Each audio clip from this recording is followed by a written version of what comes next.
Chers collègues, je tiens tout d'abord à remercier Marie Ducamin et les services pour la présentation des orientations budgétaires de 2022. À travers ces éléments, notre collectivité confirme encore sa responsabilité historique de faire les choix pertinents pour ancrer durablement la relance sociale et environnementale de notre territoire.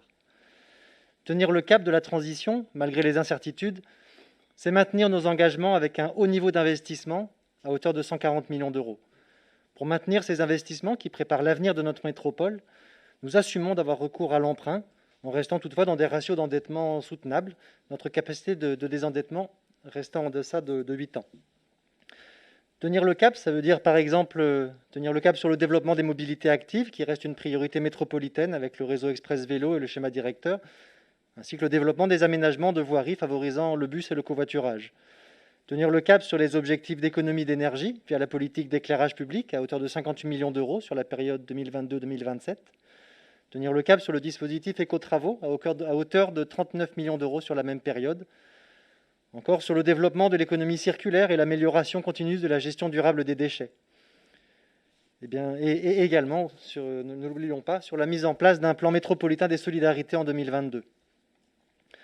Pour mener à bien ces politiques publiques, l'évolution de la masse salariale à hauteur de 1,9% par an sur la période 2021-2027 est indéniablement une bonne nouvelle. Elle intègre les évolutions réglementaires, mais également des recrutements pour adapter notre collectivité aux besoins nouveaux et plus que jamais maintenir la qualité du service public local.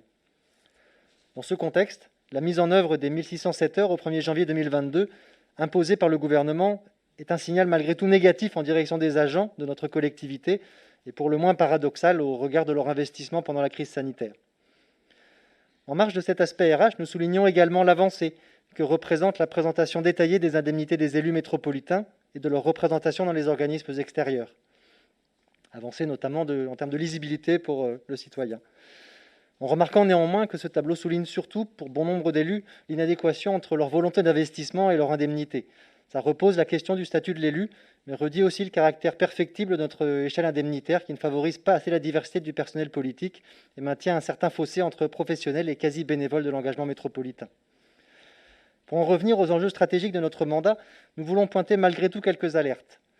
L'évolution de notre plan local de l'habitat, avec l'idée que le logement social doit être renforcé, va être aussi renforcé sur du renouvellement urbain et non sur de l'extension, ce qui va générer un modèle économique différent et des investissements plus lourds.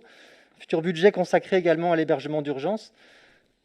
Ces deux volets seront des volets majeurs pour se projeter sur l'ensemble du mandat, avec une contribution publique nécessairement en expansion, ce qui va en faire une question budgétaire centrale pour notre collectivité. Nous réitérons aussi notre besoin d'une meilleure lisibilité et d'une prospective à long terme sur le modèle économique de Destination Rennes dans un contexte bouleversé des pratiques touristiques. Réinterrogeons collectivement la logique d'attractivité des événements et les priorités touristiques de notre métropole pour les tourner vers un tourisme plus local et plus durable. Concernant la fiscalité en faveur de la transition écologique, sur le volet déchets ou eau, assainissement, elle va forcément évoluer, c'est nécessaire au regard des enjeux d'investissement, mais elle va aussi s'accompagner de mesures d'accompagnement solidaire et de dispositifs de régulation pour la rendre réellement progressive pour les ménages, dans un contexte général tendu de hausse du coût de la vie. Nous devrons d'ailleurs avoir nous-mêmes une grande vigilance sur la hausse des coûts de l'énergie, tout en notant que cette hausse ne fait que confirmer des avertissements que nous lançons depuis longtemps, rendant encore plus vitale la politique volontariste de notre métropole dans ce domaine. Dernier point, nous voulons souligner, mais Marie Ducamin l'a fait, le grand flou qui entoure les recettes accordées aux collectivités par l'État. Sans cap aujourd'hui, et avec cette déconnexion entre le citoyen et la collectivité dans le rapport à l'impôt. Les incertitudes liées à l'évolution de la politique gouvernementale sur la contribution des collectivités locales au redressement des comptes publics illustrent encore une fois la vision erronée de l'État quant à le rôle déterminant de ces collectivités locales dans la transition sociale, économique et environnementale. Je vous remercie.